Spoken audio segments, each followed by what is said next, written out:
Good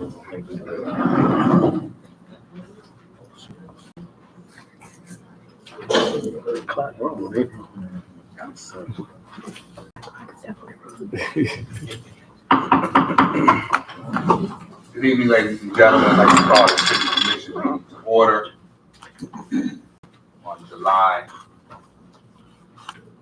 3, 2023. I'd like to begin with an invocation and pledge led by Commissioner Singleton. And the invocation will be led by Pastor Patterson.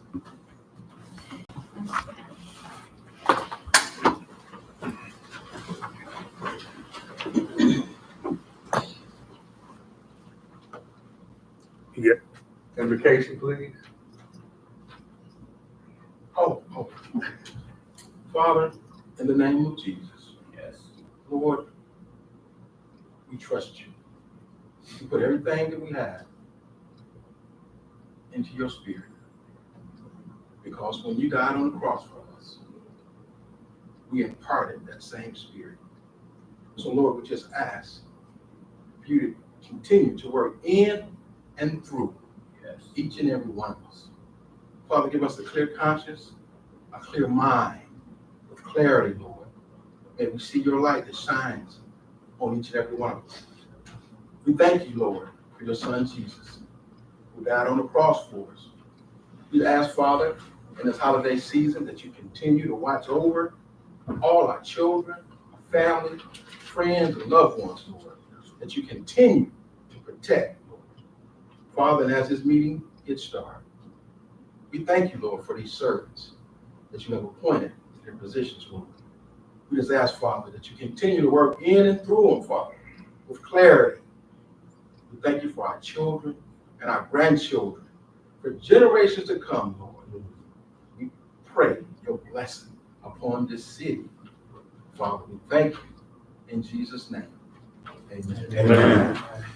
Pledge allegiance to the flag of the United States of America and to the republic for which it stands, one nation, under God, indivisible, with liberty and justice for all.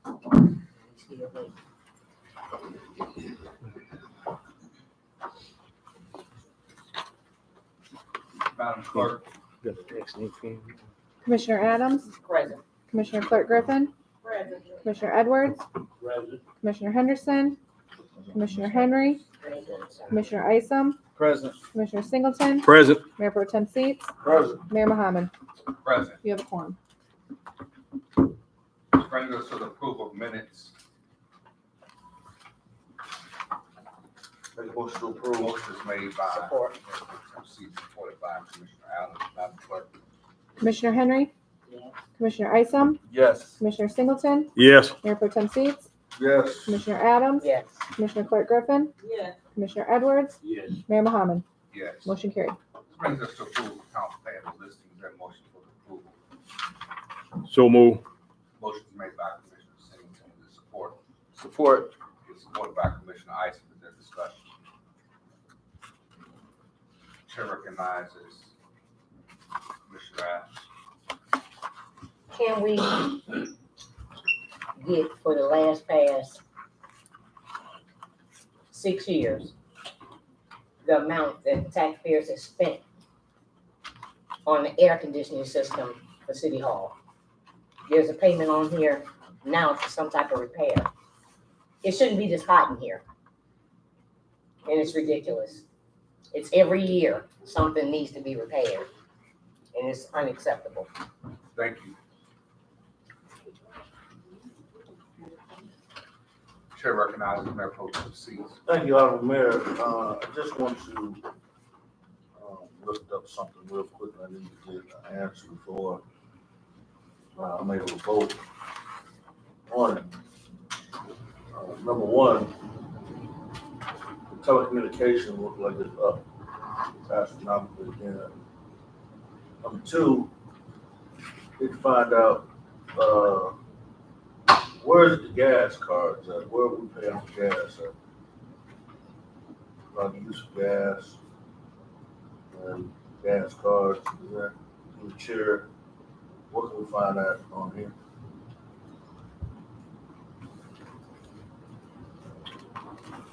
Manager.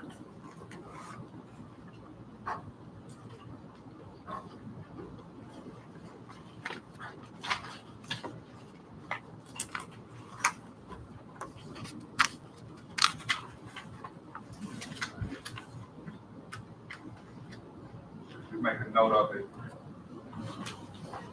Honorable Mayor, also, as I, brother, if I can have the floor real quick, can we get a list of all gas cards and all usages? Of the gas cards, being that we are a city of, we're somehow cash strapped for a lot. And lastly, I would ask that,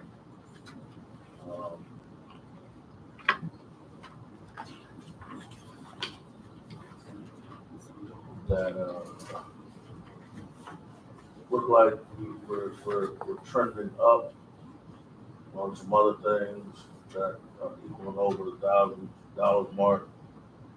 Probably should come back in committee. I think that,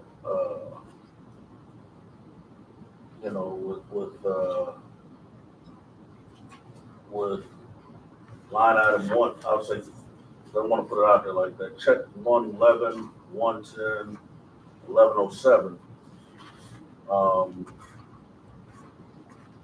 When amounts start reaching a certain amount, I think it should come back or should have bids.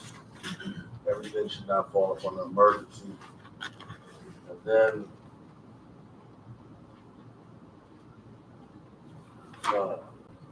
yeah, so, and lastly, the other one was the Wilkes fencing and kennels. The installation of fencing, G Drive, which was over a set amount. If I can get that as an email, I'll be pretty much all right. Thank you. Thank you. Voting. Anybody else? I recognize Commissioner Adams. Thank you. I was hoping that the general lady would. Please, you have the floor. Thank you. In regards to the taxes, I see that our assessor isn't here. And I did get that email. The question as to why are there so many tax refunds of property taxes? I've never seen that many. And as it relates to Detroit Salt Company, is this salt something that we use at the water plant, or are we storing for the next winter, or what? That's off a high price, but the dates are so different. Mr. Manager.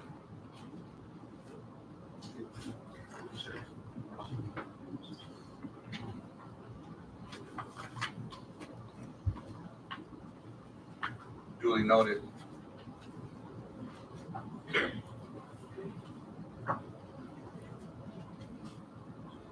Call for the question.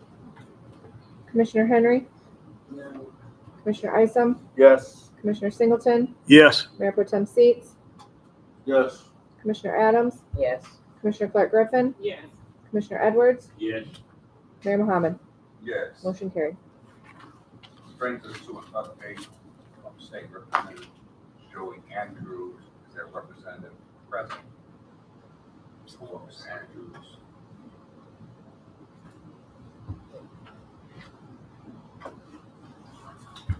This brings us to the citizens' comments.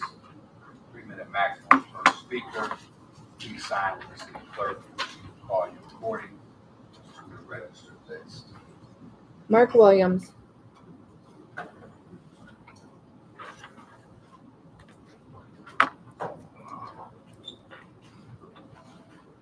Good evening. Good evening. My name is Mark Williams. I'm the staff representative for Michigan Avenue Council 25. I'm the chief negotiator for the union during negotiations. I wanted to address the board about last year's wage only negotiations that we undertook. Last week during our current contract negotiations, as we got underway in that, we had some discussion attempting to resolve last year's wage only negotiations that ended up going to a fact-finding process because we did not come to an agreement. So we're trying to wrap that up. as in our discussion, we, to the union's surprise, the employer has changed its position on the wages that they had taken to the bargaining table and taken to the fact-finding process. And that they informed us that because the process took so long, there was nothing left to give the employees here within the city. So the question arises, well, what happened to the money?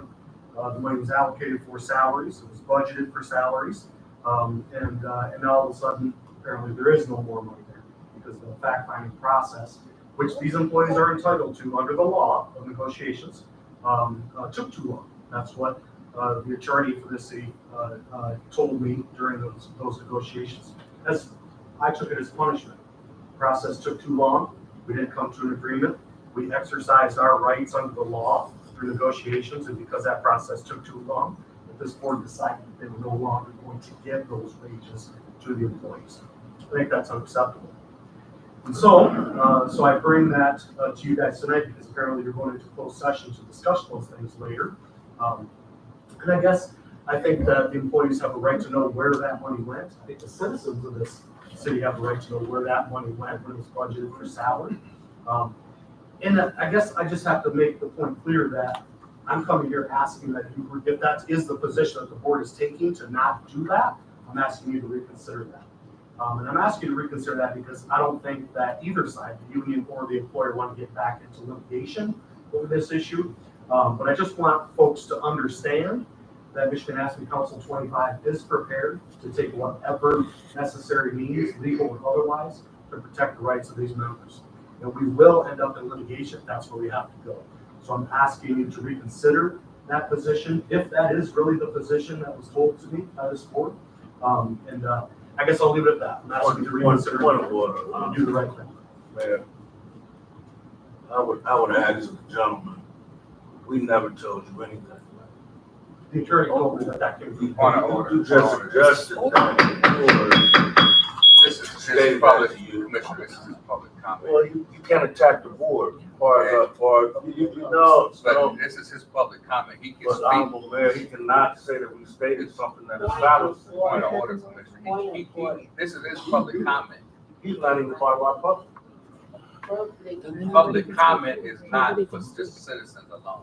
Well, Public comment is for the public at I large. would ask that he stick to the facts and not to whatever he's trying to suggest that he said. We didn't say I would like to Commissioner, answer. it's not a back and forth, Mayor Pro Tem. Thank you for your comments. Mayor, I would just like to say that during Your time is up, negotiations, sir. if your attorney says that to me, that came Sir, from the board, I This say, is not negotiation with the council.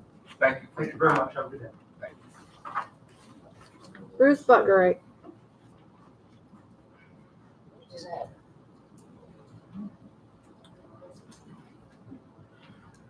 I'm Bruce from Grand Rapids. Greetings. It is my experience that one cannot be held accountable for something one is unaware of. However, once informed, there can be no excuse for failing to fulfill the responsibilities assigned to that person. I've been attending these meetings for over a year now.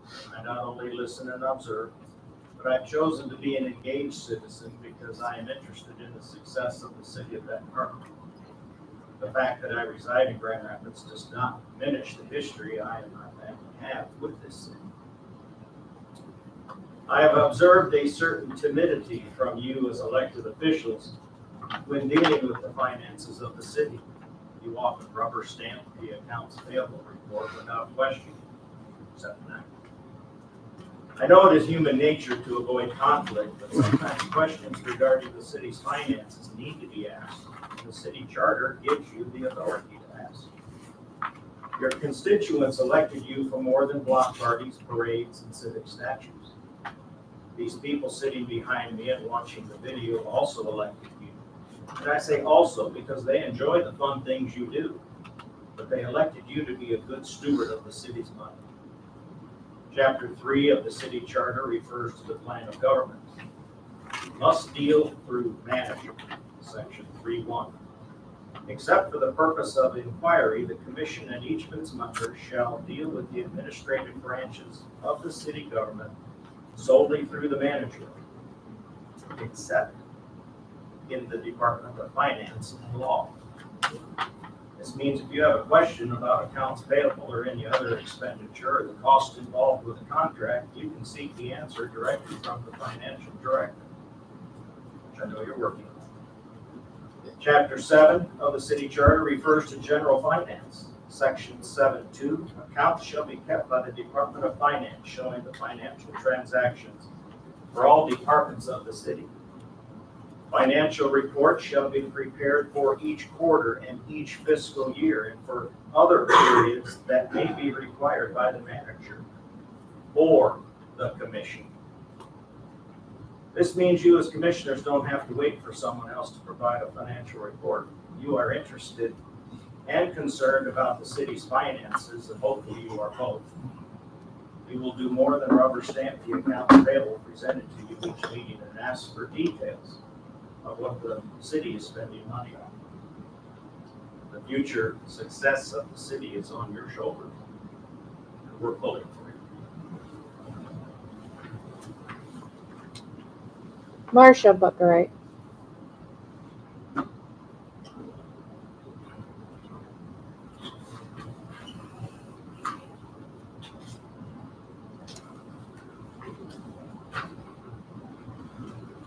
My name is Marcia Buckrut in Grand Rapids. On April 3 of this year, you as a body awarded a contract for mowing the Morton Cemetery to Lamont Simpson for $300 per mow. It is my understanding that each contract for mowing the cemeteries requires 2 complete mows per month. I visited the Morton Cemetery several times each week during the month of May. Last month, I showed you photographs of the cemetery taken on June 1st, which highlighted uncut grass, tall weeds in between and around the headstones, layers of dead leaves, and more. On June 5, you approved the payment of $5,865 to Mr. Simpson for mowing city-owned property. Curious as to what Mr. Simpson invoiced the city for mowing the Morton Cemetery, and knowing that the work was never performed according to the contract, I asked my husband to submit a FOIA request. What I learned is both confusing and troubling. As of June 29, Mr. Simpson had submitted only 2 invoices to the city totaling $3,380. One invoice was dated May 16, and the other is May 26. Of the $3,380, Mr. Simpson invoiced the city $1,350 for mowing the Morton Cemetery during the month of May. $500 to 2 cuts on May 10th, $300 for a special request cut on May 14th, $300 for a cut on May 25, and $250 for a cut on May 26. Why do I find this troubling? Common sense tells me that Mr. Simpson would not have cut the grass twice in the first 10 days of the month. Common sense tells me that 4 days later, a special request for mowing doesn't make sense. And if you cut the grass on the 25th, why did it need to be cut again on the 26th? Why was Mr. Simpson paid $5,865 when he was only invoicing $3,380? Why did Mr. Simpson invoice the city for $1,350 for mowing Morton when the contract is for $300 per mow 2 times a month? It would seem that Mr. Simpson considers mowing the front as one cut and the back as another, especially since the front receives more care than the back, perhaps. Who in the city approves these payments when there's proof that the work was not done according to the contract? Especially when the city is not obligated to pay when the work is not done, again, according to the contract. As a commission, I hope this troubles you too. Very much.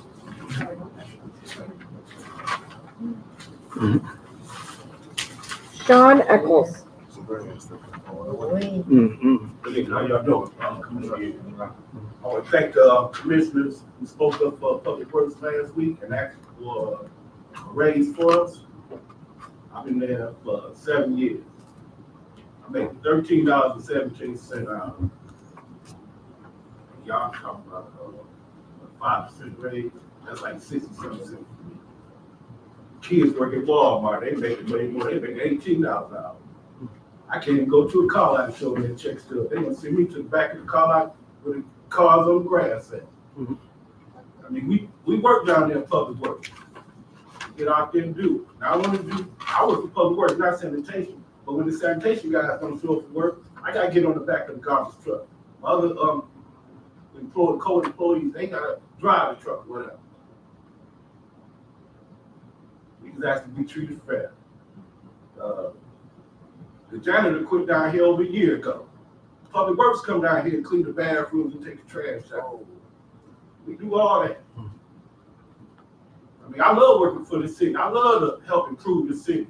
Get out there and work and get the trash up, get the trees up off the sides and all that stuff. I love working for the city, but we gotta make it fair for us. We ain't asking for no cents. We need some dollars. We surveyed around the other public works in the area. Coloma, Buchanan, Hartford, all the other public works. Everybody making an average of $6 to $10 more than us, starting off. That's all I got to say. Thank y'all for your time. Mhm. Emma Kennard.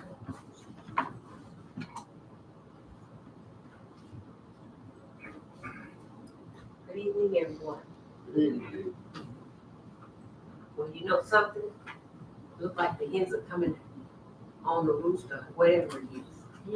Because I've told y'all, you violation of your own charter. You don't have that financial manager. Everyone come in, and something wrong with them when they don't get what they're supposed to get. Is to keep valid track of your money. Now, this is coming, I talked to you over and over again and mentioned to you how important it is to have the people in place to take care of these things. When you ask questions, they got the answer to them.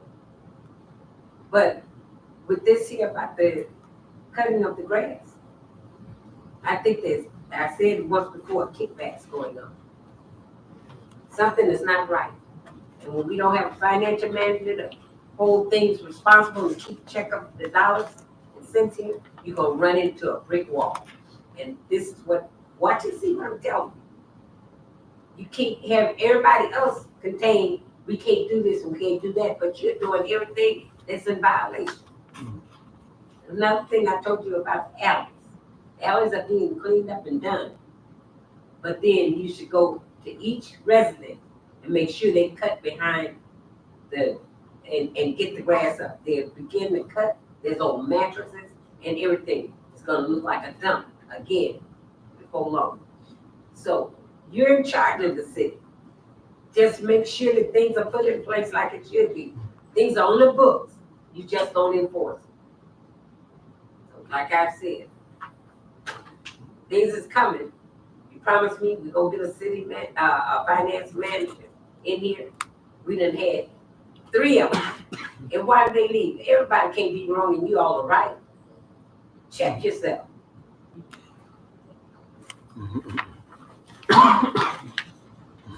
Ricky Hill and Lisa Burton. Let's get 3 minutes, or since we're together, we just 3 minutes. Would you like to go separate? Yeah, you go ahead, and then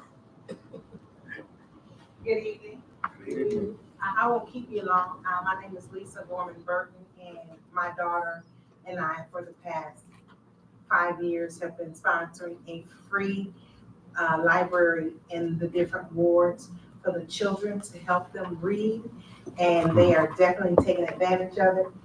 We have 2 libraries in each ward, currently the 2nd ward and the 1st ward, so we still need one. to the third. And we're moving one over to the 3rd. I got it. One for the fourth. You wait on your turn. And so the one that we have, we're gonna put it in the 3rd ward, and I'm looking at putting it at Broadway in that area, so that the kids will be able to do it. So I just kind of wanted to show myself and meet the 3rd and 4th ward commissioners, because I'm gonna need help as far as stewards to help me watch the boxes, make sure they're not destroyed and damaged, so that we can continue. We don't charge the kids anything. I put the books in, Ricky has come out of his pocket. putting books in. We encourage kids to read all summer because we know in our community, our children are behind in reading. So I just wanted to kind of come and share, and I think, Juanita, I tried to call you and I don't have your rec number. So we need to work on that, and I'll give some of my time to you. Well, I don't know. You can have my minutes. I'm just piggybacking on what Lisa said, y'all. Reading is fundamental. First of all, how y'all doing? Peaceful. Oh, y'all don't know, I was in one of the schools for 16 years. So I know what y'all going through, man. But anyway, yeah, just piggybacking. We just want y'all to know what's happening with the reading. We putting the portable libraries out there for our children. Yeah, if you could, when you talk to your constituents, when you see your constituents, can you let them know that we got these portable books, libraries. One is in front of Ebenezer. One's over here in front of on across the street from Broadway Park.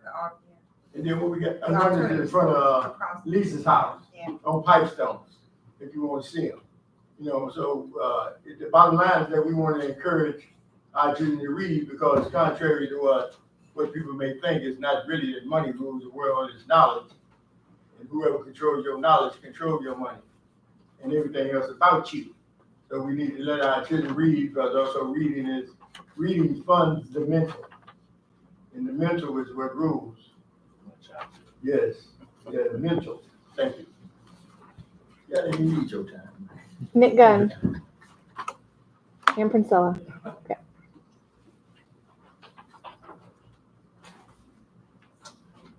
Good afternoon to everyone in the room. We are so pleased to be here today to talk about two of our camps that we'll be hosting here in the city of Benton Harbor. The first one, which actually will be the second one, will be in August, and that is an asthma camp. We all know what we've gone through in the last couple of days with the poor indoor air quality. But Benton Harbor Team Solutions has an organization called Aid for Asthma, and we've been helping people with asthma and their family and friends. But the other camp I want to talk about today is I Love Benton Harbor Camp. And I know each and every one of us in this room loves Benton Harbor. This I Love Benton Harbor Camp is going to start, actually it's starting now. We have 2 new young people, freshmen going into Benton Harbor area schools. High school was out today interviewing people, and responses are awesome. Why you love Benton Harbor. But we're starting our I Love Benton Harbor Camp also with parks, the parks here in the city of Benton Harbor. And the first event that we're hosting will be this coming Saturday, July 8th.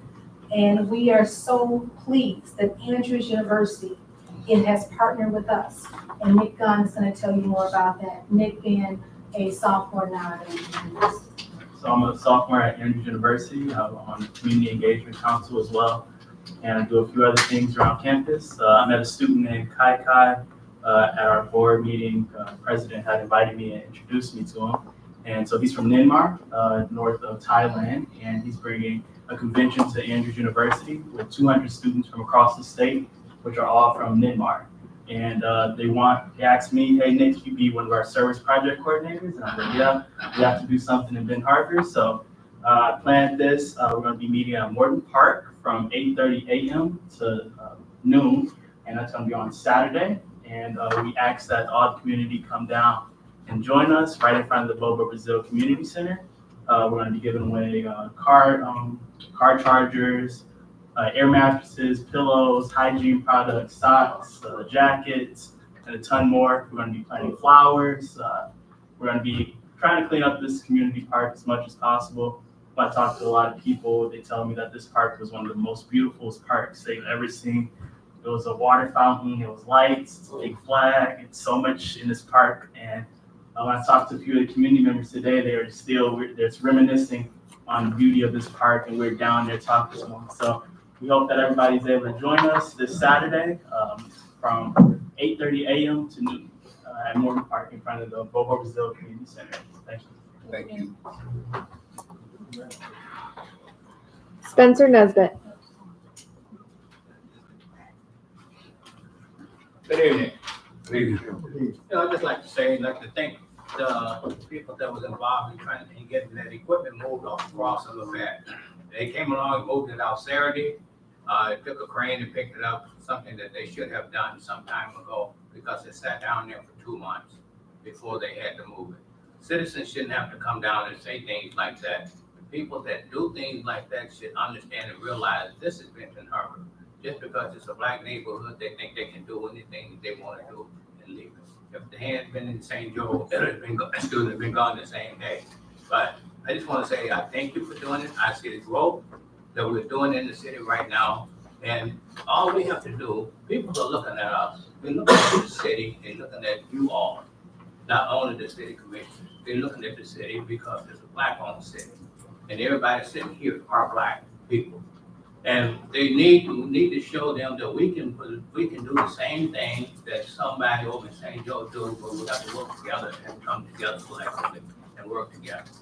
That stuff that we threatening people, and bashing people, doing things that we shouldn't do, it's bad for publicity for our kids, and it's bad for the community. So the people that I support is professionalism people that can come together, work together, leadership, not being dictated to and doing things. So everybody got their eyes on you. We're gonna have to come together and prove to them that we can do. They don't see the goodness. They always pick out the bad things. You go to the Air Palladium, they pick out the bad things. You can have something good, you never see that. So we can continue to do the things, the good things that show the growth that's gonna outstand the bad things. And then eventually, everybody's gonna come together. So let's continue to do the things we need to do. Let's put people in office that gonna be professional people and understand what's going on and be a leadership and not being dictated to. Thank you. No more comments. Thank you.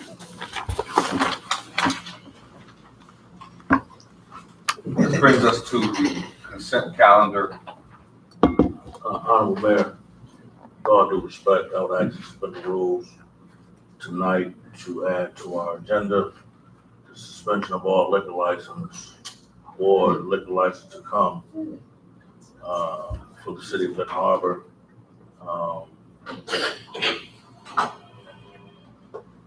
So, we don't have the authority to Well, suspend liquor license. Well, Honorable Mayor, one thing that I found out lately, that in Royalton Township, St. Joe, Stevensville, they only allow 2 or 3. Yeah. But on 1 block radius, we got 10 of them. On Main Street, you have 10 liquor licenses that people are transferring, putting them in their nephew's name, putting them in their uncle's name, and we have no stability. When I called the liquor control, they said that Royalton Township, Stevensville, other municipalities have the right to have as many as they want, but only in rural Benton Harbor and black neighborhoods are we overpopulating liquor licenses in our cities. The So, city of Benton Harbor does not issue liquor license. But the state of Michigan, the liquor but Honorable commission, Mayor, they issue the license. they do enter, But they do have to come to us to get a permit. Honorable Mayor, you have now, within the last 2 years, we've had 10 extra liquor licenses that have entered Benton Harbor that they have not come to us, and they have said nothing to us about it. Main Street Market is one. If that was a motion, I support. But the city of Benton Harbor, we don't have the authority. Then it's time For we want- state law. Well, They- So we can't pass resolutions that conflict with state law. They do have to come to us for a special use permit. Now, not for liquor license. The state of Michigan regulates liquor license. in a home run Well, city. my only question comes in, Honorable Mayor, why in other cities do we see 1 or 2? But in Benton Harbor, you got over 30 of them. I design. Well, I And think the that's city something that says- should be the going. ci- Well, it is, because we are allowing us to be beat to death, our Without people to saying be anything. intoxicated, our people to be over medicated and every other thing, and we don't have no say so, but other areas seem to have a say so.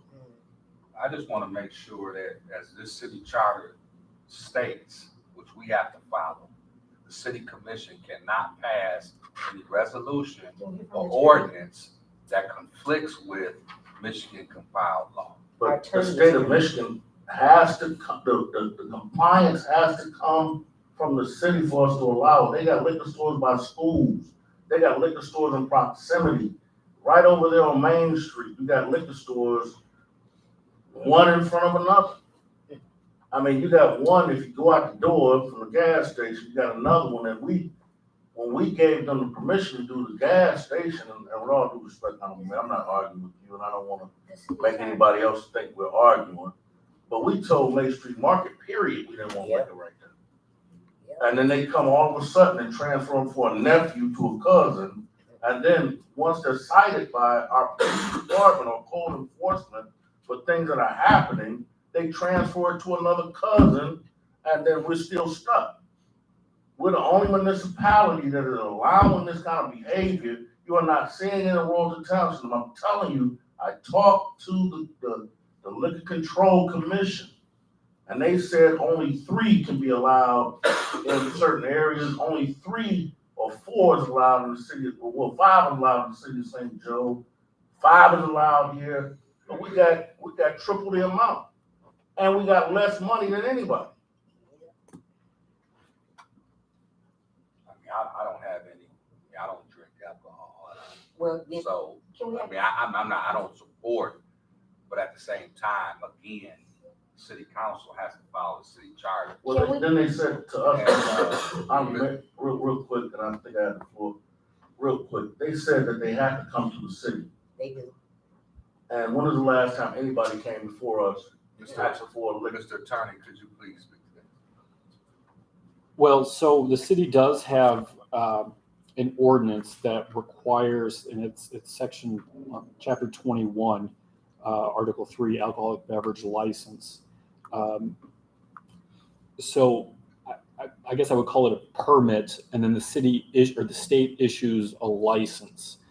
They aren't issuing new licenses per se, but they are issuing transfer licenses. I mean, there is, they don't offer new licenses in the state currently, but they do have licenses that are sitting in escrow, meaning unused. They do have licenses that, if you've got a bar or a restaurant or a convenience store, liquor store, that is being sold, on the market, I suppose. But you're right that the city, like it did in the limiting of the Sunday sales of alcohol, sent in its ordinance or resolution to the State Liquor Control Commission and said, pursuant to the statute, we are limiting or prohibiting the sale of alcohol on Sundays. And I've talked with Deputy Director Clark and some with Director McGinnis about, making sure that the state realizes that they do have to come to the city to obtain that permit, because it does require, and again, so this wasn't on the agenda, so I'm kind of just looking at the ordinance right now. So there are obligations. There's a section dealing with the authority to deny issuance of a license, but and I believe the city has the right to, like it does with the medical marijuana and the adult use marijuana, to file a complaint with the Liquor Control Commission and state upon, hey, listen, we have problems with a particular license, a particular business, and when you're looking to renew that license, that you need to look into it. So the city does not have the authority to suspend the license? Not to suspend a license, but to file a complaint and to control the transfer of the licenses, because if it's going to, even if a transfer of a license, it still technically has to go through an application process, and it's a new individual or new entity, and so that the city should have the ability to work with the Liquor Control Commission and have some say into what the transfer is going on. But once the license has been issued by the state and it's been ongoing business, short of something like a complaint happening, it's hard to take away someone's ability to earn a living. Okay. So the thing about this is not on the agenda. This is something that should be given to our attorney, working with our public safety department, And planning, and go through our public safety committee so it can be vetted and discussed, not on the council floor. okay, but Honorable Mayor, On a agenda that hasn't been vetted okay, but nor given to the proper department. wouldn't it be honorable if, while we're working on our master plan, that planning commission would look at it as well and do what we can to work with the state to put a stop to it, period, because we have the right to recreate our community the way we want it to be. Isn't that what a master plan is about? I think, So, with that being said, I think that we need to move this through a committee because we do not have the authority to suspend the license. but they need a permit. But the permit is separate from issuing a license. But if they don't have a permit, they can't get a license. But there's a process and a purpose for the permit. The permit is not the license. The license is issued by the state. So for instance, if the state issues a license and they come to our city hall to get a permit, and we find out that the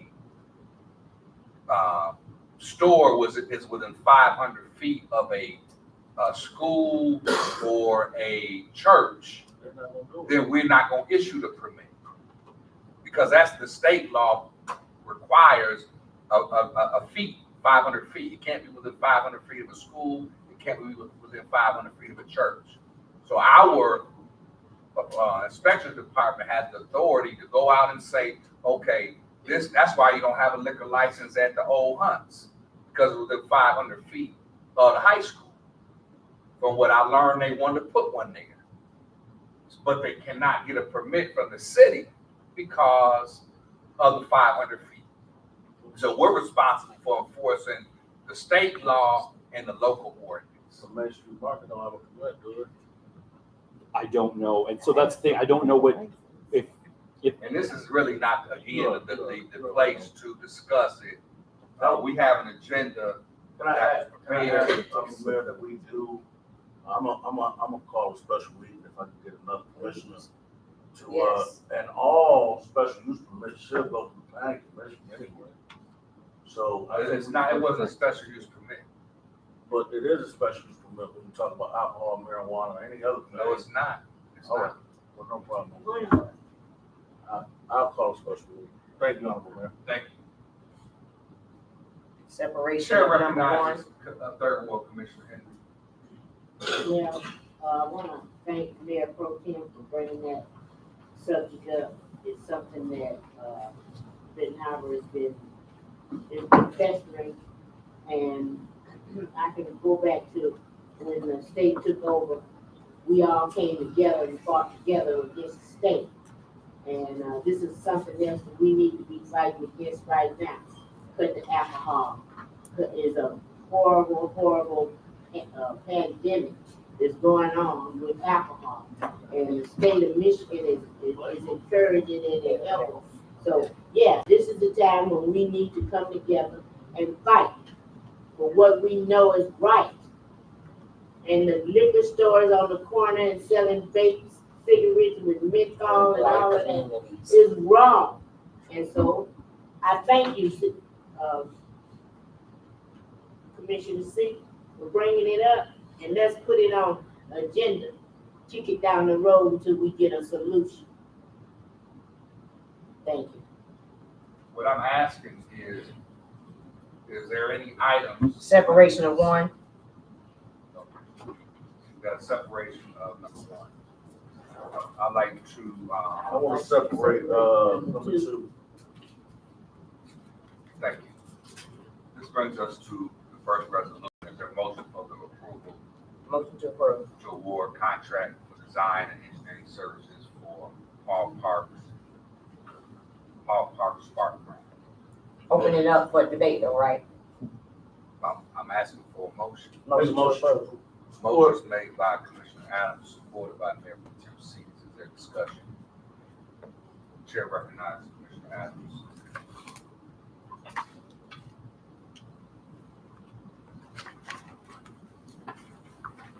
I don't know how long this RFP or job search or whatever it was went out and where it was posted, advertised. But I'd like to see it go out again because to just give this to Avonmarsh with the unfinished work throughout the community with the lead lines and the mess that's been left behind that needs to be redone is totally unacceptable. Not just to me, but many of the complaints that I've gotten from a lot of residents. I guess I would like to know how long this ran, if it ran at all, for any other engineering firm to. Madam Clerk? So it was published in the Herald Palladium and it was on the city website. I can't tell you off the top of my head how many days, but I do have that information, so I can let you know that. I'd like to see it run again, even if it takes a longer period, for more, to get more answers from some other companies. So what we do know is that these are grant dollars from the state of Michigan. The $65 million pool that we applied for up in Harbor was awarded in the first round for $1 million to improve Hall Park, which is just waiting for us to approve the contractor so we can get the park beautified and get phase 1 done. Have you drove throughout the community? So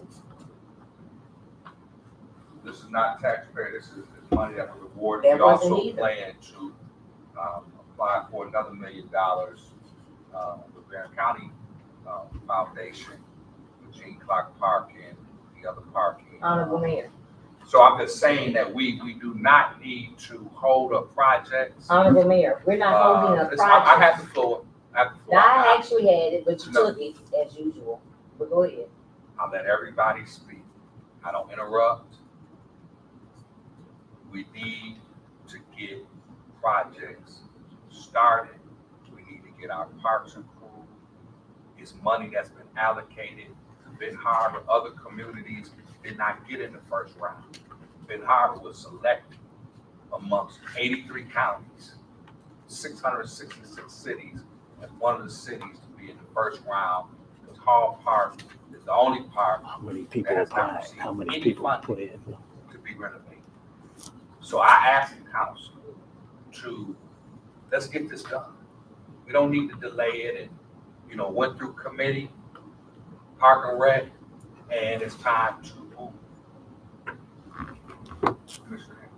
Thank you. Well, as I read this proposal or this memo, it has some things that stand out.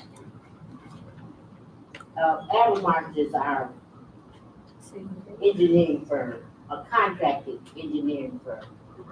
And I knew when they came in and wrote their first grant that this was going to be a problem.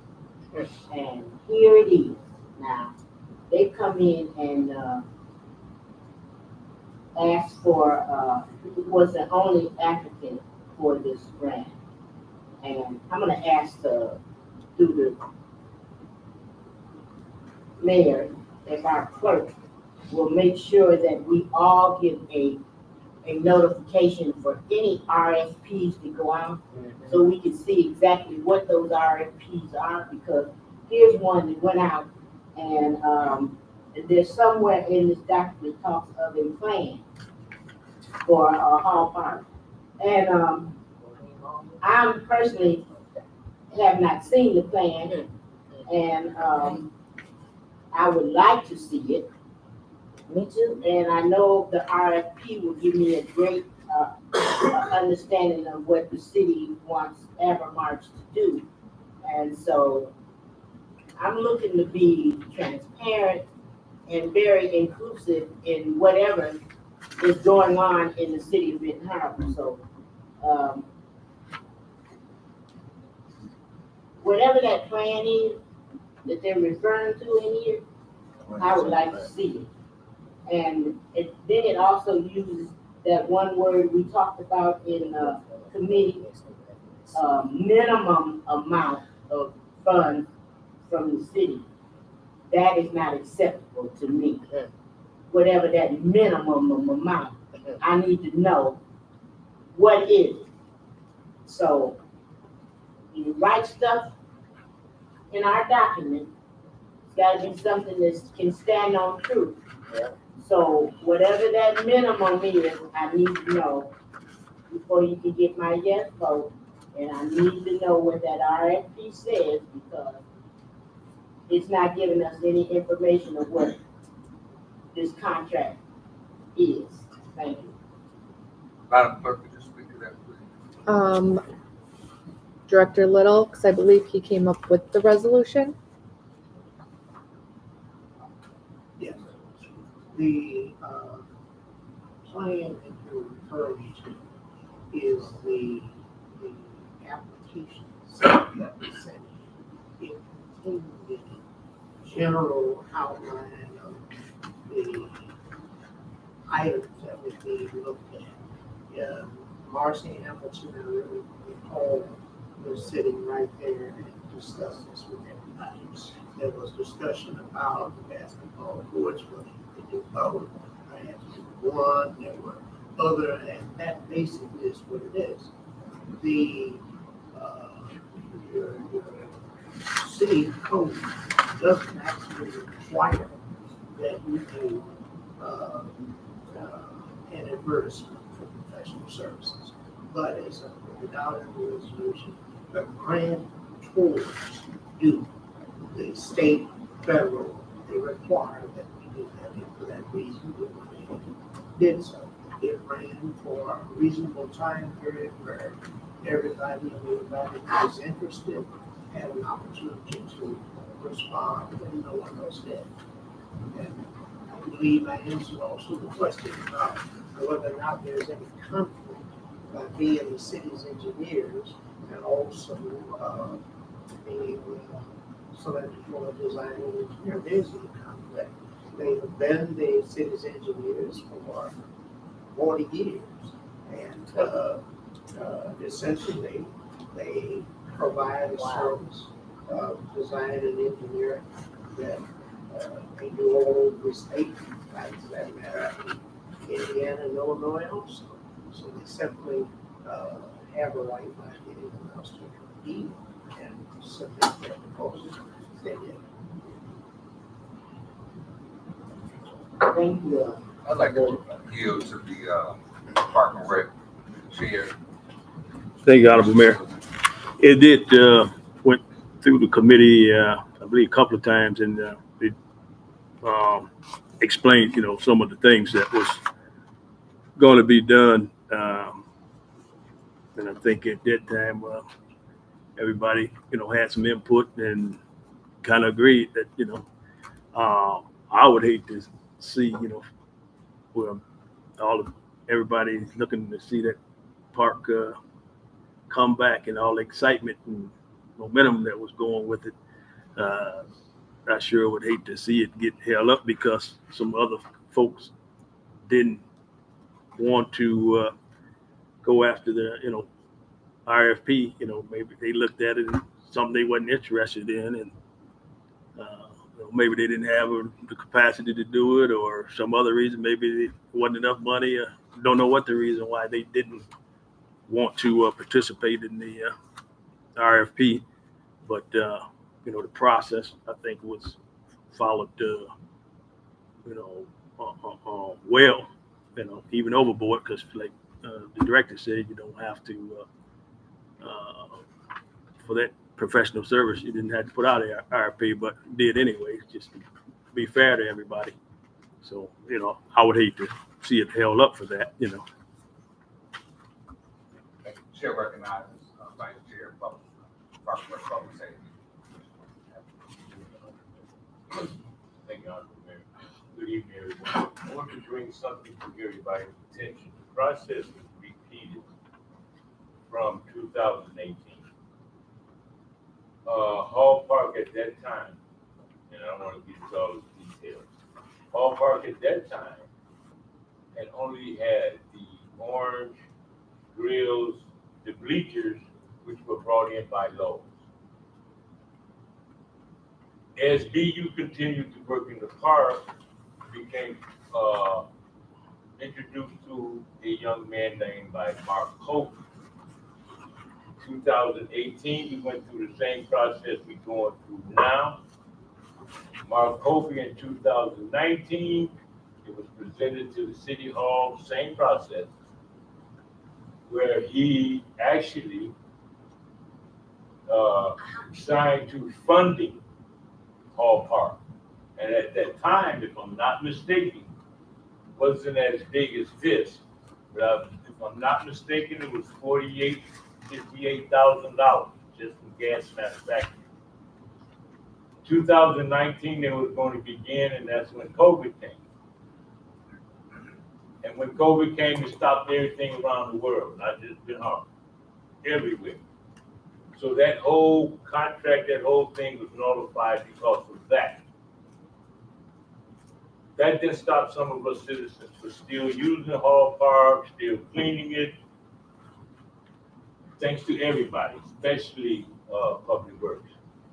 At this time, we kept going, and all of a sudden, we'll just say it this way, that's when the MDNR came in.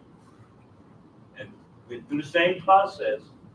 I got the papers from Mark Gass in 2018. I looked at it. Design is almost the same, except for Mark Gass did not include the creek. He did include the park, the front park. The only difference in that design, if you can remember, I still got the papers. Mark was going to do one basketball court. MDR came in and said, we'll do two. If you look at that, it's the same. He was going to do the same thing. My thing is this. We let COVID stop a lot of stuff. Now we're going to sit up here and say what? Blame it on what? One person voted, I want it, he put it in our BMP, everybody else did it. So we're going to hold up this project. This is historical. Because only one person put in for our BMP. Yeah. Commissioner Adams. Thank you, Honorable Mayor. This is a project, when it comes to Hall Park, that I can't separate one thing. I'm talking about the whole overall park. And I just have to go back to 2002, when I became a Brownfield Authority board member. We started seeking grant funding for parks. And Hall Park was at the top of the list when funding came down through by way of grants. Just so happened that I was outvoted. That's why elections matter. Fisherman Park, that sits down there now, where the walkway, the boardwalk needs to be replaced now. So I'm sure we'll probably be seeking some more funding for that because it's rotten. But it won over Hall Park. And since then, and the reason it won was because of the fact that the DEQ, EPA, and Eagle, I don't think it was Eagle then, but later discovered that it was going to take millions of dollars to clean up Ox Creek because it was so contaminated with the factories that left all of this debris and contamination from their factories that has flown, just settled into the creek. But all of a sudden, that's not the case anymore. It's not as contaminated as we thought. Who made that decision? We want to make sure that we are And Avon Marsh has been here for what, 40 years? And when did movement start of growth? Come on now. I'm thinking back to what Miss Bruce said when she came up here to this table about watching our dollars. Because I still stand on the fact that we just had a state of emergency with our lead lines. And that 40-something million, 45, 35 million that came through here, it was grants or in whatever form. It didn't come out of our pockets yet. But the work is not complete. The work is not complete. And it was, as a gatekeeper, it was put in the trust of Avon Marsh hands. Still getting complaints from the community. It seems that they would finish that first. EPA put out a statement that is 100% complete. All lead lines are removed. Okay, we're talking less lead than lines, 10 but there was other work that went along with it. When they removed. But we're talking things about from our part. Point of order. I still have the floor. But let's stay on the. I still have the floor. It's just like when they go down there to the park and they start working on the beautiful walkway. I grew up down there on both sides of the creek. I remember the beauty of it and I want to see it again. And there's no way that I'm going to hold it up. I just want to know that we're getting the best bang for our buck. And you should want the same thing. That's why. And I still stand on this, and I've been saying it for years now, and I'm gonna say it again because I think it's something that's needed. We need a board to oversee the dollars that are spent. We truly do. We need a board to oversee the dollars that are spent on a monthly basis. Mayor Pro Tem Sims. Thank you, Honorable Mayor. With all due respect, I don't have a problem with any of it. But I think we need to also consider the fact that we just beautified a park on Broadway and it was tore up the next day. We have to take some ownership of our own behaviors. And I would ask that we put up something to where we can stop a lot of that. Maybe we need more trash cans. Maybe we need more cameras. Maybe we need to find out who's doing it. Because, I mean, it don't make sense for us to sit up there and say we need beautiful parks. And then the next day you see people parking on the grass, find a way to drive up on there. And then they tearing up the park already with money that didn't have to even come to the community. Somebody gave us that money. So I'm with us talking about it. You know, in order for us to change who gets money around here, you know, I've seen the game a long time when we gave an engineering firm more than they put in the park. That was on Pipestone and Britain, right across from the mayor's Hightower's house, where we gave the engineering firm more money to tell somebody what to sit a swing at and what to sit a slide at. And I could have told them how to do that, but I didn't need no money to do it. You know, it ain't hard when you got a small area to tell somebody where to put something at. But I do want to suggest that we do add something in these parks to where people are not just tearing them up the next day. When Broadway Park didn't have all these amenities, people didn't seem to find their way there to tear them up.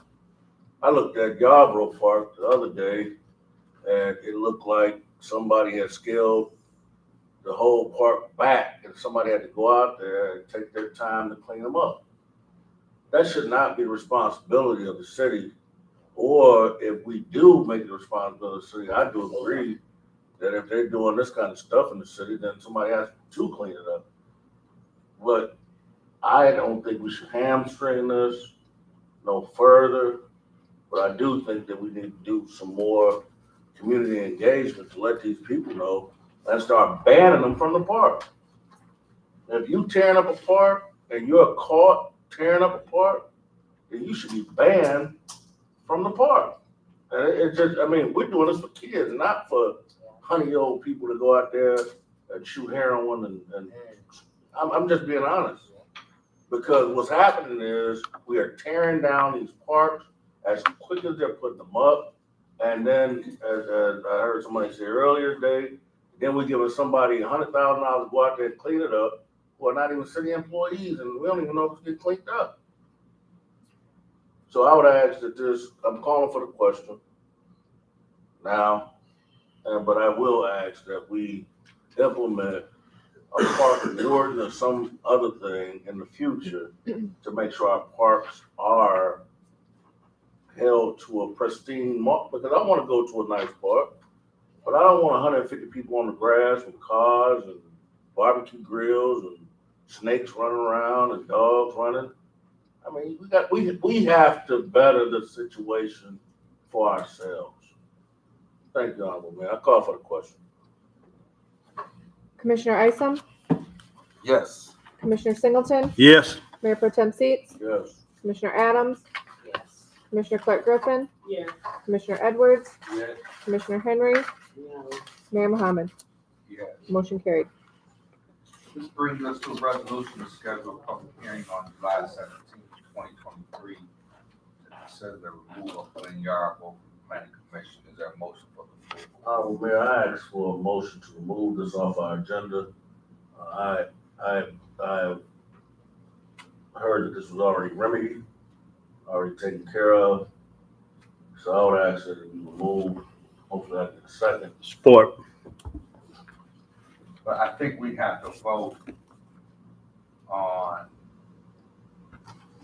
yes to have a public hearing or no to not have one. Well, And that would Public eliminate. hearing. It says consider. That's that right. We have to so according to the bylaws, given that the planning commission made a recommendation, Yes, sir.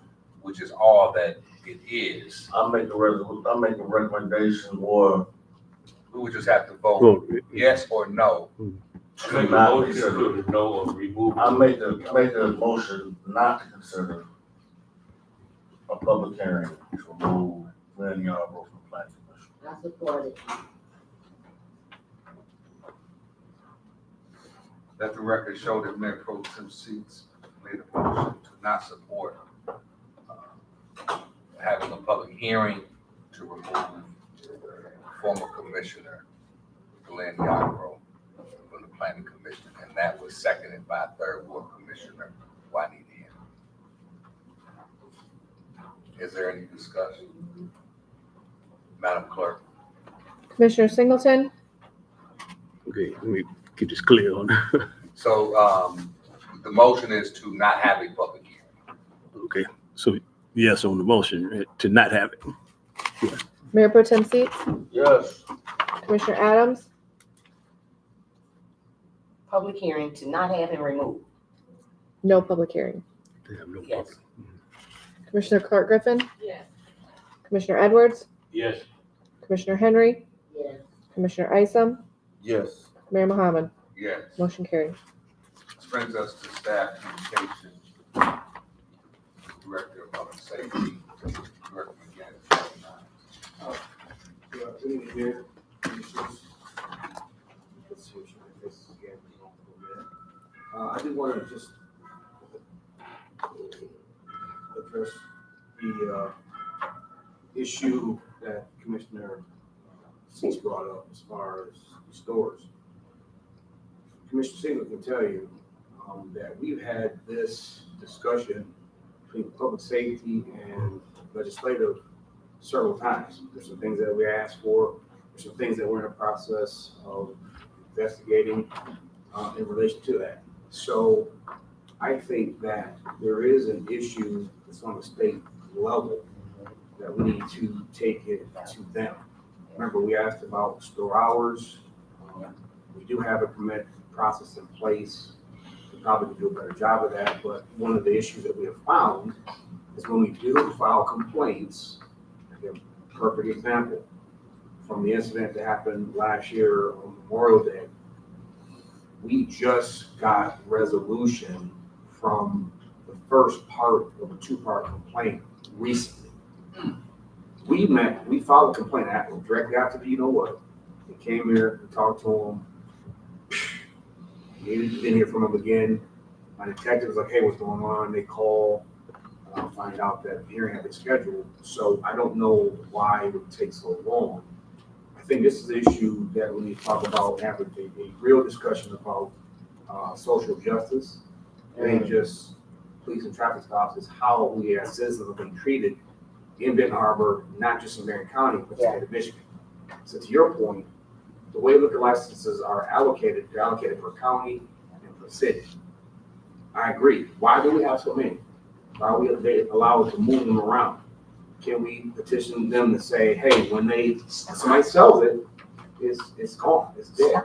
If you were to see the liquor store numbers, H&B's, J&B's, they literally rival that of Walmart, Meijer. For years. And they can go right there. Yeah, so we've been having this discussion. I guess I would encourage you to read the reports, read the minutes. And this is something that is not dead between myself, Commissioner Singleton, Commissioner Henderson that's not here. This is a fight I've really been blowing the bugle on for some years now, and it's not over. I appreciate you bringing it up. So much kind of let you know that's kind of where we are. We got some friends in Lansing.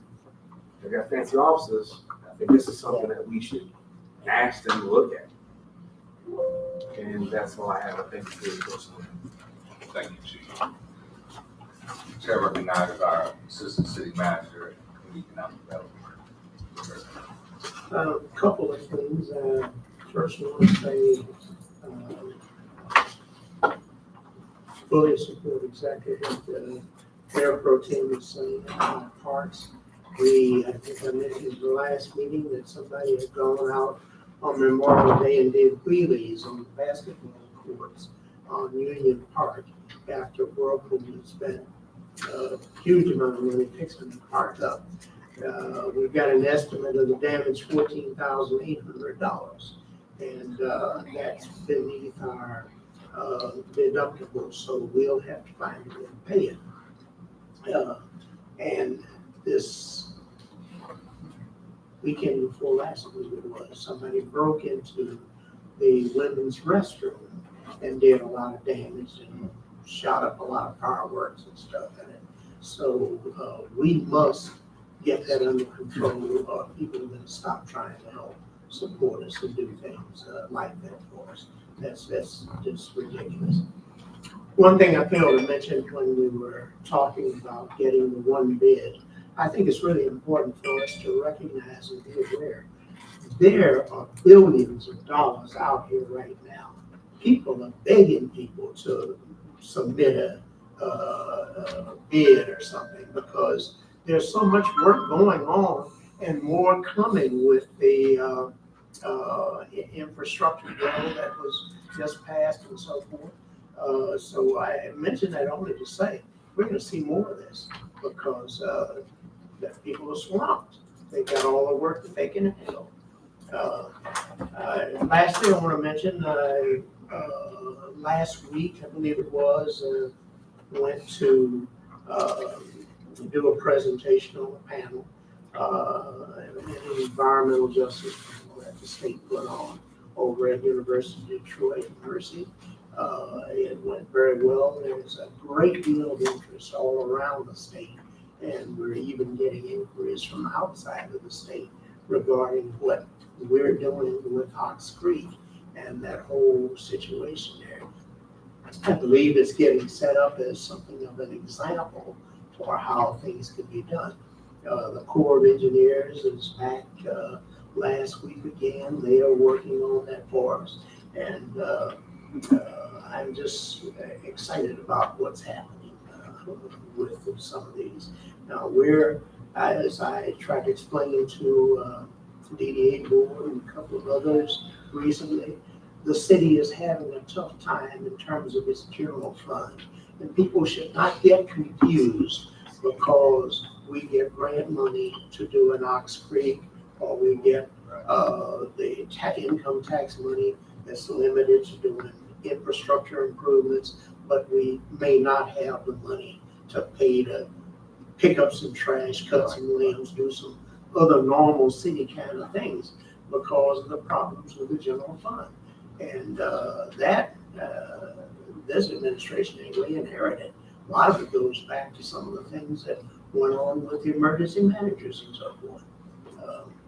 For example, I know for years, both times I was city manager, this city and the cemetery took care of itself. We didn't go in the general fund to take care of the cemetery. But after the things that took place with that, it's a different situation. We're doing the best that we can. That's basically. Chair recognizes City Attorney Rock. Yes, I have a couple things tonight, Mayor. First of all, under ordinance prosecution, I do have a trial scheduled for Wednesday afternoon on illegal dumping. So we'll see how that goes. I think that should go well. The lead line litigation is moving along. We have the defendants filed motions for various dismissals that were heard in front of a federal magistrate, maybe a month ago. The magistrate has issued reports and recommendations that then go to the judge, the federal judge, for review. The parties have a chance to object or to comment. The reports and recommendations were very favorable towards the defendants, including the city of Benton Harbor. But again, these are just recommendations from a magistrate. Not sure when the federal judge will actually make a determination, but the judge can do one of several things. He can agree, or she can agree to accept the report and recommendation, in which case most of, if not all of the claims against the defendants in all three of the current pending cases would be dismissed. She could deny the report and recommendation and make a finding or ruling completely on her own, or she can do, a modification or a partial approval or partial denial and dismiss some and claims and not others. So, but again, the reports and recommendations were very favorable to all of the defendants. We could be looking at still several more months before we hear back from that judge. Lastly, my firm, Bittner Jennings, has just recently voted to dissolve. When we first joined the city back in 2014, I believe there were 6 attorneys, and there are currently 3, but the third attorney is looking at retiring, so we're down to 2, and we're just going in different directions. So the contract with the city and Bittner Jennings, Bittner Jennings is dissolving as of August 4th, technically. There's potential that we keep the doors open for another 7 days or 10 days while our malpractice policy is only good, I think, until August 19th, I believe. So, that's going to be the drop dead deadline for Bittner Jennings. And so the city is going to need to shoot out an RFP, whether it be for a new firm, whether it be, and whether I decide to go out on my own and then submit an respond to an RFP from the city. That has yet to be decided. So we're looking at early, 30 days to 45 days. And I'm more willing to help the city find someone to step in for me or for the firm on a full-time basis or an interim basis, so that the city continues to be, have someone to look to. The city does have, its own attorneys for employment. Does have, Bodman is representing the city in the lead line litigation. The city does have other insurance or attorneys that are handling some of the ongoing litigation as it relates to insurance claims for various things. I do have an active property tax appeal with the Michigan Tax Tribunal. And that's relatively in the beginning stages. And then, again, I have the ordinance prosecution that I deal with on a day-to-day basis. But that's kind of, I did send an email to the city manager and to the department heads today. Even though I've been talking with the city manager for a few weeks now that this might be an issue. And it became an issue. Thank you. Thank you. Chair recognizes the city clerk. Thank you. I just want to remind everybody, August 8th is the election day. You should have received your absentee ballot applications. If you have not by the end of the week, contact my office if you think you should be on that list.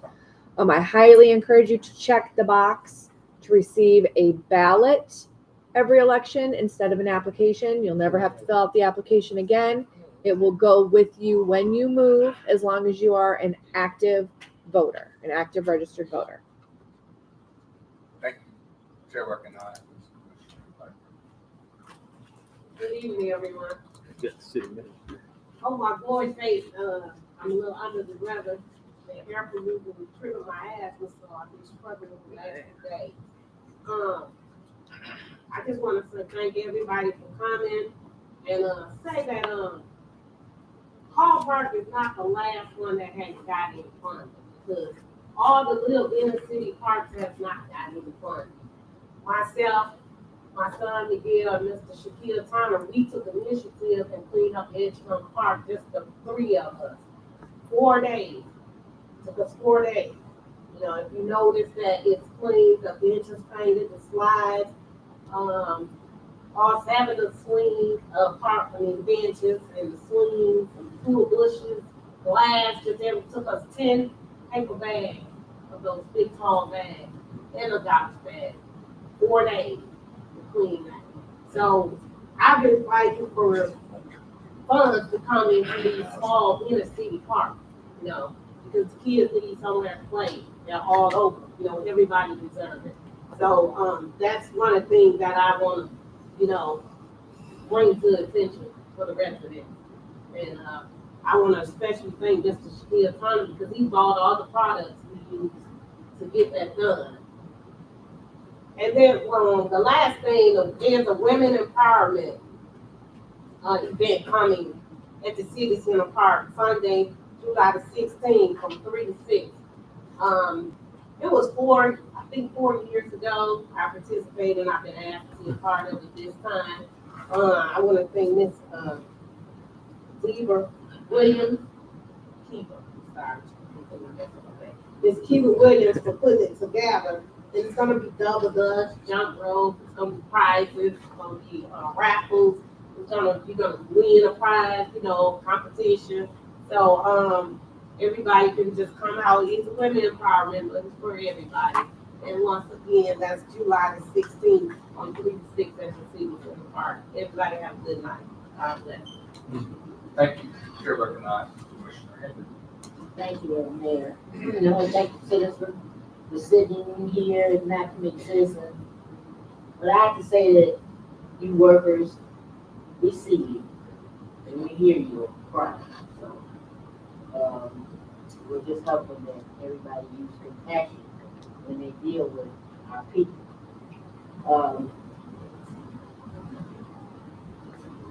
I guess that's pretty much. There's a lot of things going on. We need more people to get involved with the budget. That's really important, that you direct monies to the places that you need services or you need something. And for us to have plans and different things that are going on and nobody knows about it. And in the plan, it calls for citizen input. But when we have a meeting, a public meeting, and when I look out and I see very few public, so it's very important that you stay involved and sit at the table. If you're not at the table, you could be the meal. And it is going on here, and it hasn't changed in the last 40 years. We are being eaten one bite at a time. So what I would like to see is that the citizens that are standing strong have a foundation to stand on. Ones that don't, we might lose them. But to be here standing on a solid foundation is what we need. And so that's my goal. And I know some of the other commissioners' goals is that. If it's not your elected officials' goal, then make it their goal to take care of the residents. Thank you. Thank you, Commissioner Henry. Chair recognizes Commissioner Edwards. Thank you, Honorable Mayor. Thank you all for coming out this evening. So this has been brought up before. And at this moment, I'm going to be a voice of a people who nobody pays attention to unless it's bad. And that is the building where we pull these shades down so nobody can see it. Harbor Towers, third time around for me. They've been without hot water since Wednesday. There's only one elevator that works when it want to work for days, weeks, months. There's still water leaking behind the wall. They told the resident that it came from the roof. So that means that water leaking from the 10th floor, well, I'm sorry, 9th floor, right? Because the top 8 floors, another floor, makes it 9. You want to do that. We'll just say the roof. That's what they told us. Where I found the water running down to 2nd floor, in the hallway, it's black. It smells like sewer. It's been there for a minute. I can say at least 2 months. Now, here's the thing. I love parks. I love good streets and alleys. I love brand new garbage cans. I love raises for everybody in the world. I love the good life. I love it. But there's some people behind us don't have much of a choice. Now, I know you said, well, they so bad over there. Okay. I need to be told somewhere the same way it is, because I'm no better than they are. They don't even have a voice. Let me tell you why they don't have a voice. And I don't mind putting this out there. When Christmas came and the pipes busted, Sunday morning was Christmas, right? 2022, 9 o'clock that morning. Pipes busted from the 5th floor all the way down to the 1st floor. Housing did not respond until 10:30 that night with a wet vac. After that, nobody responded till Tuesday when they decided that they was too full and they're gonna exercise all the Christmas turkey out, and they come asking us, can they help? We're gonna clean up the whole building. Then you get on them, being the fire marshal, whatever, Lansing comes down. They fired a brand new maintenance man like it was his fault. He's a maintenance man. He don't know nothing about a pipe or elevator. So they get rid of him. Then I'm reporting, they start doing what they were supposed to do. Lansing told them to do. They start doing cosmetic work and I start reporting it. They evicted me. I want y'all to understand what I'm saying. So you had a homeless commissioner because I told them. I don't care what they say. I got proof. Then I kept coming and reporting. So this time, maybe 3-4 weeks later, they barred me. I can show it to you on my phone. You can go right over there on their wall and see where I'm barred. You go over there and ask them residents. Nobody has been evicted or barred since.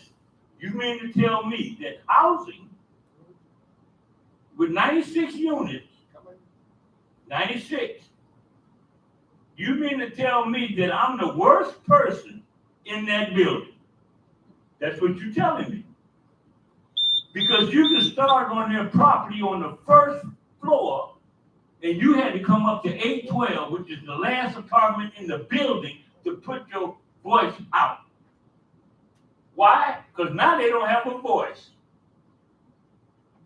But as the Christians say, old grandma used to say, devil is a lie. I'm not paying no attention to that bar list. Put me in jail. Them people need help. You got people on the 7th floor in a hover round. So when that elevator is out, ask your fireman. There's the chief. You got a lady over there that don't even let them in half of the time. But yet we want to play with the parks, we want to play with RLP, we want to play with all that, but we forget about that. How can you miss it and you can't see, you cannot not see it when you come to this building? Oh yeah, we like to talk about the drug addicts, crackheads, and all them. But what about the ones in the hover round? What about the ones in the wheelchair? What about the decent ones? Ain't that who we supposed to be fighting for, all of them? Thank you. Rest of my case. Chair recognizes Commissioner Adams. Thank you, Honorable Mayor, and thank the residents, everyone, for taking time out of your busy schedule to come and find out how your local government is working for you or not. Because sometimes it does and sometimes it doesn't.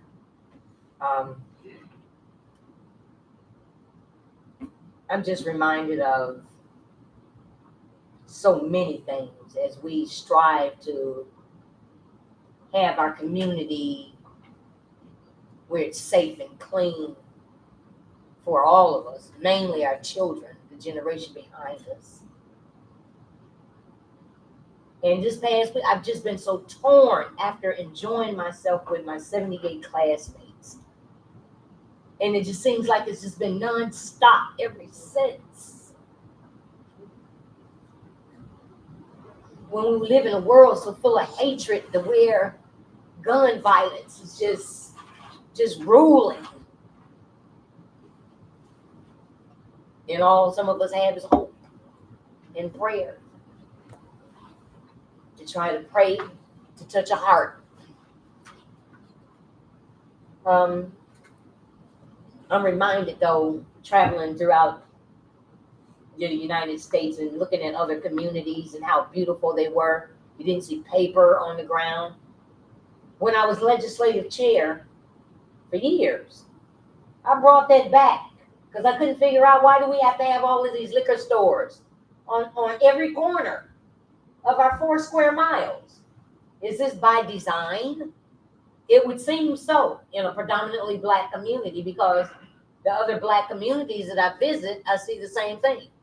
But I didn't see that when I traveled the country in taking tours of these beautiful places and beginning to gain a thirst for my community to look like that too, and making the right decisions to make it to be able to.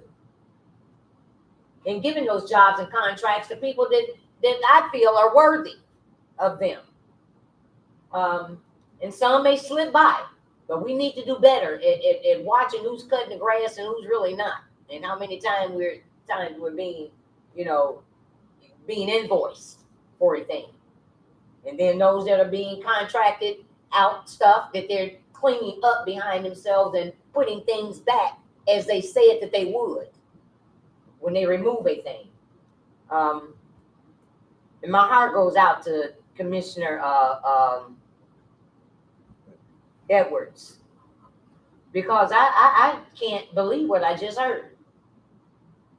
Because I think I was present, and I think all of you were as well, back here during the Christmas season when all of this happened, and it was a big shebang about HUD stepping in and whoop-de-doo, and we're about to do something and get Arbor Towers fixed. And I thought that all of that was in the works. I thought that they were moving people out of there, not just singling out one person that's the people's voice. I mean, I thought HUD had this under wraps, Honorable Mayor, with the Housing Commission. That help was on the way. We had the assurance that help was on the way.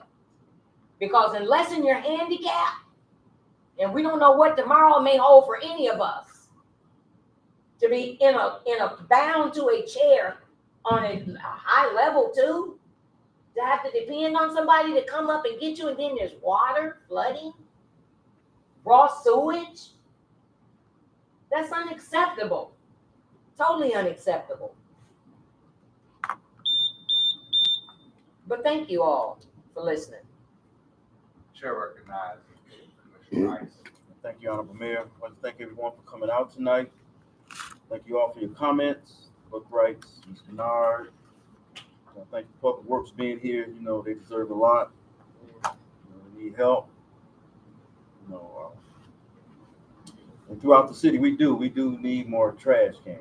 You know, that hopefully, if they see the trash can, people will put the trash in the trash cans. But we got to start somewhere, in the parks throughout the city. Thanks to Ms. Gordon for the little libraries throughout the city. The ones that she got now, the ones that's coming. Reading is important. It is very important, no matter what age, from young to old. There's older people that don't know how to read, so that's good. Thank you for that. And what else I have here? Thank you for the update on the cemeteries, Book Rights. I know you're gonna stay on it. You'll be back next 2 weeks again, giving us an update.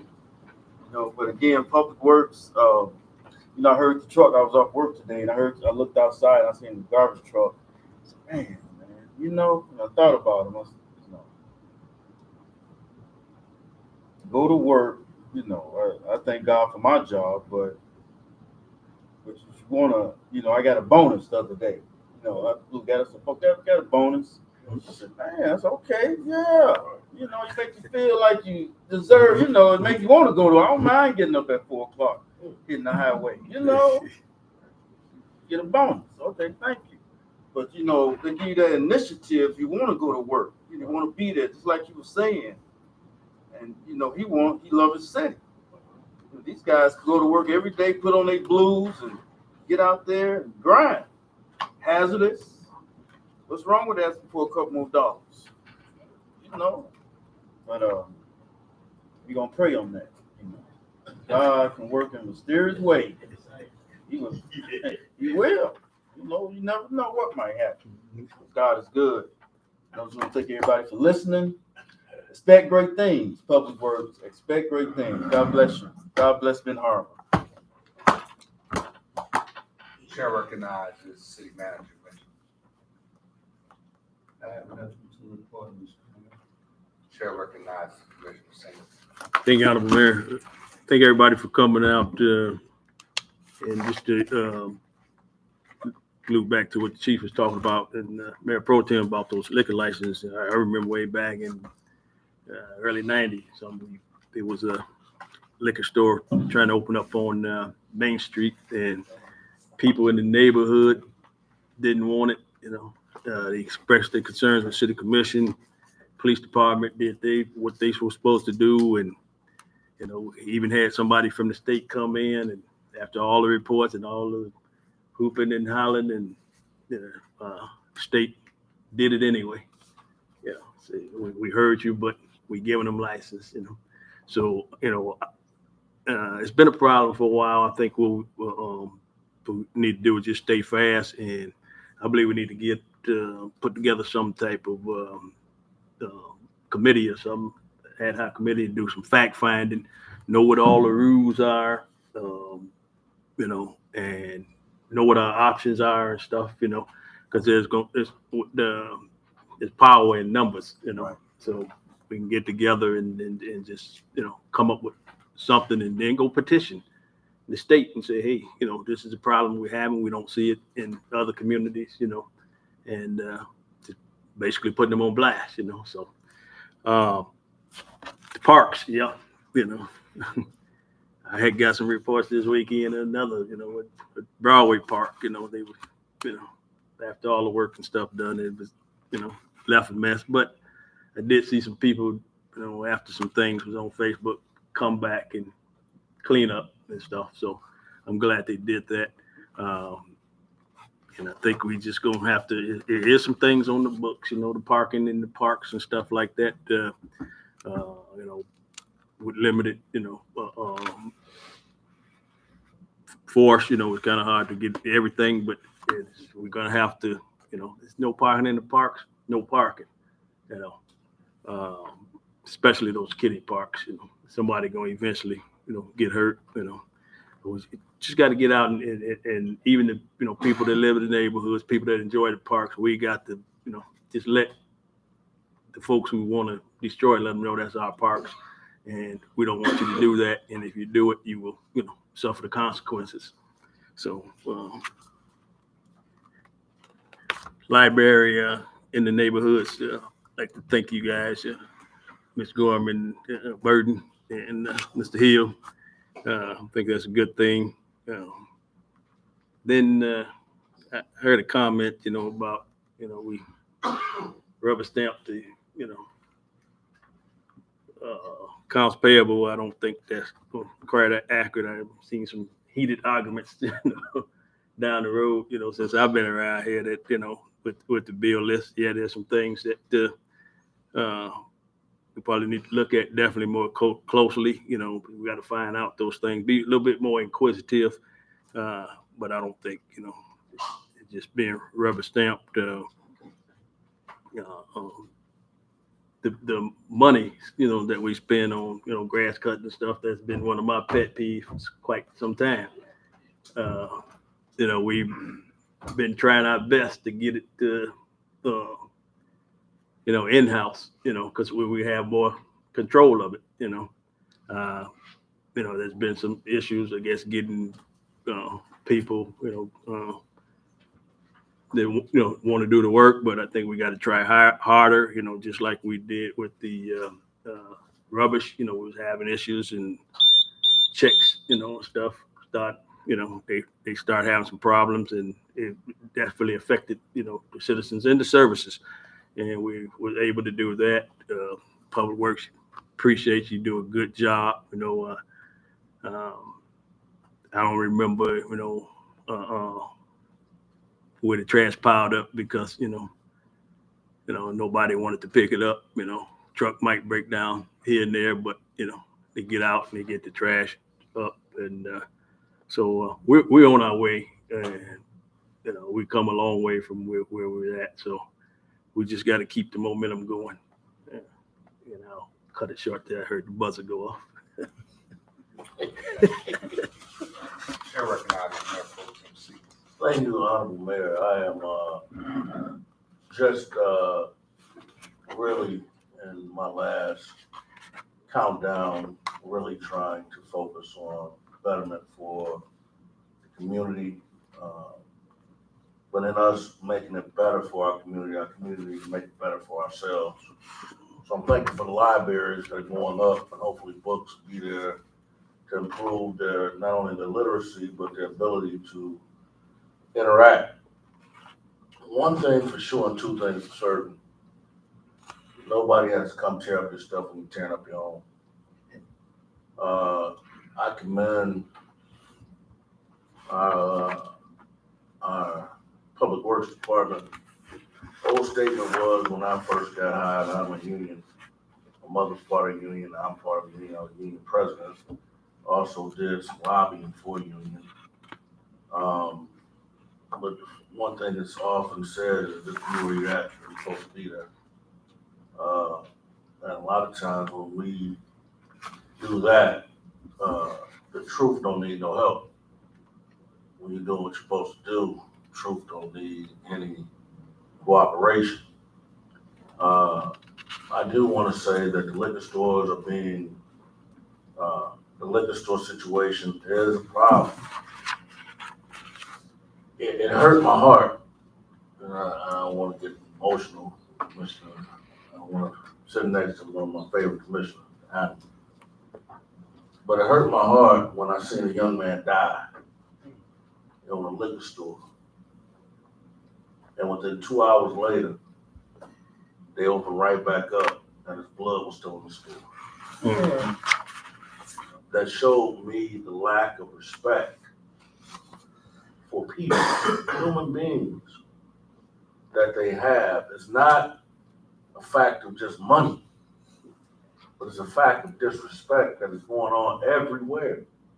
There's nowhere where you can go in Benton Harbor in a late night hour, not even late night, I'm talking about 7 o'clock, 8 o'clock, where you can go enjoy yourself and feel like you're safe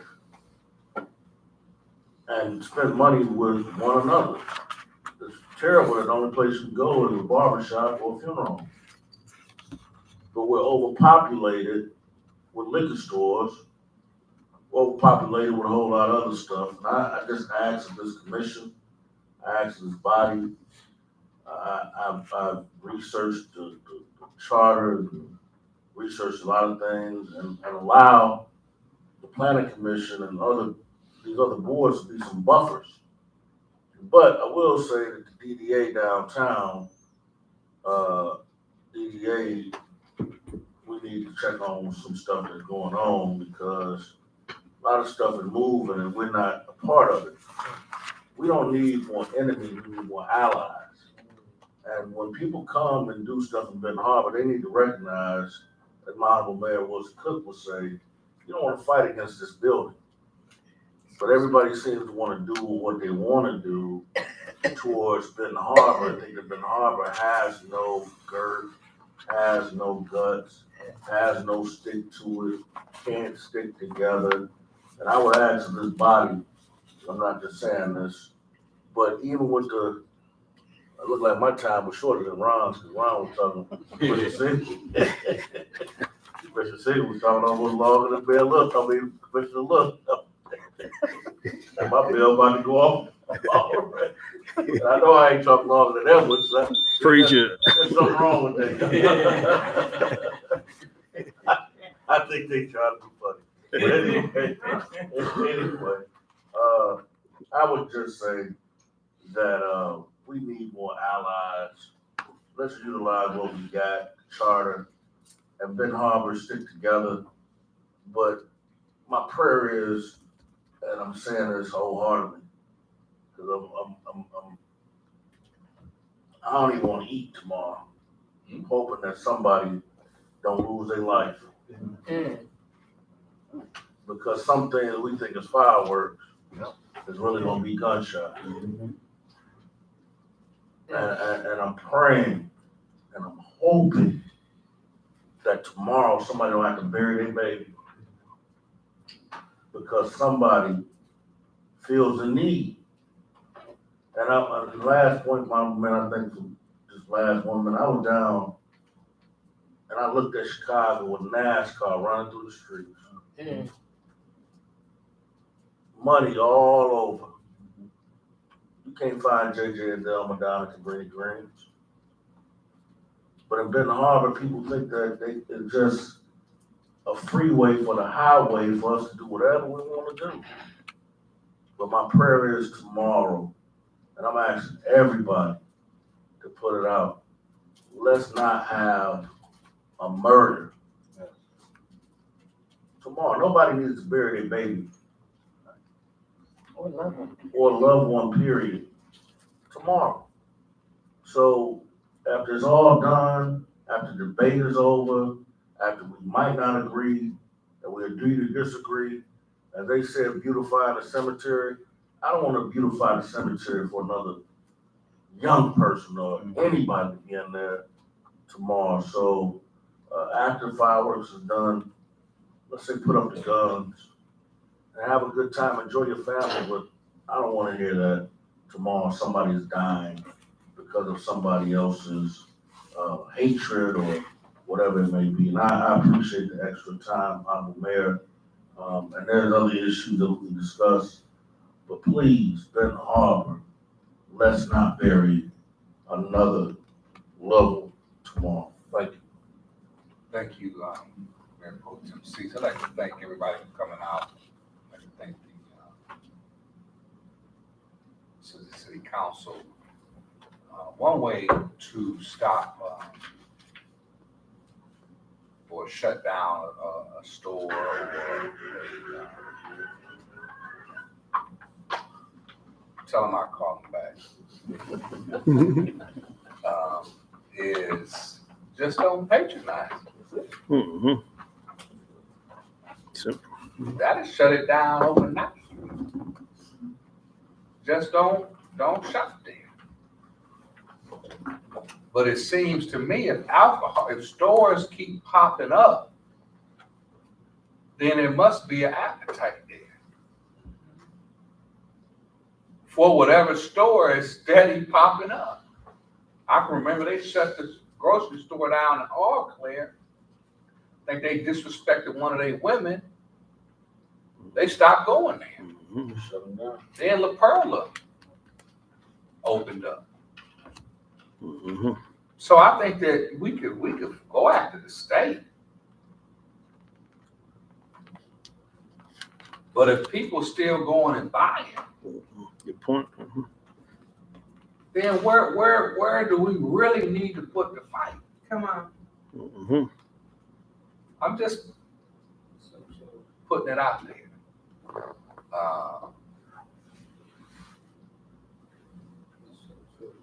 And I'm not gonna make it personal, but where I used to spend money on in one way, now I spend money on books. Mm-hmm. So it's just about how we are directing our spending as a people and as a community. So I think that, but I'm happy to have the conversation we need to have it. But, you know, there's a lot of money that's coming to Benton Harbor. And there's a lot of money that's going to continue to come to Benton Harbor. I see people coming in, I think it was Alexander O'Neill, who said, all you want to do is criticize. Mm-hmm. And criticism, constructive criticism, helps to improve communities. But there's a lot of people coming into Benton Harbor to invest with money and ideas and plans. So if it was so bad, then why is Benton Harbor being targeted for $500 million over the next 10 years? Gotta come up. But where will we fit in? That's the Will we question. fight one another? Will we be, you know, criticizing at the council? Or will we start organizing and mobilizing and strategically coming together to see how we will steer the future of our own community? So, but it's enough room to go around for pointing the finger. But I just ask you to bring a solution as you come to criticize. And the other thing, it's going to take money at the end of the day. I don't care how great your plan is, how great your idea is. If you don't have money, it's not going to happen. So Hall Park, you was right, 18. It was back during Commissioner Shaw, and that time in 2009, I saw a plan for Hall Park. But guess what? I didn't see no money. And it's the same way with employment. Benton Harbor was gutted. Some people had Benton Harbor for bankruptcy. Break the union. When the emergency manager came in here and took the right to vote, I didn't see no union. Come on. Until they said they was gonna break the union. Then I saw the union come in. So we fight for what we want to fight for. But when during slavery, wasn't no union. So I ain't attacking nobody. But let's be real about where we at and where the city is at. And I ask for you to give a helping hand. We do have a closed session.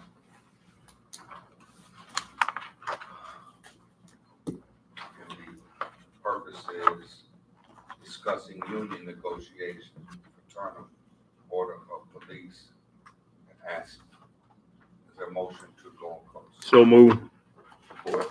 Motion is made by Commissioner Singleton, supported by Commissioner Edwards. Madam Back into slavery. Mayor Pro Tem Seats, Yes. Commissioner Adams, Yes.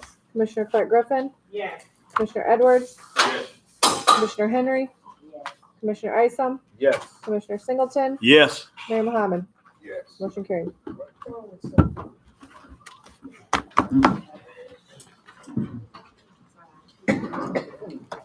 Thank you, sorry.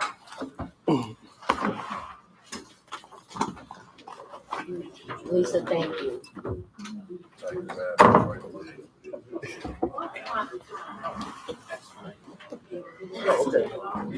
Okay. Okay, I sent it to you. I sent it to you.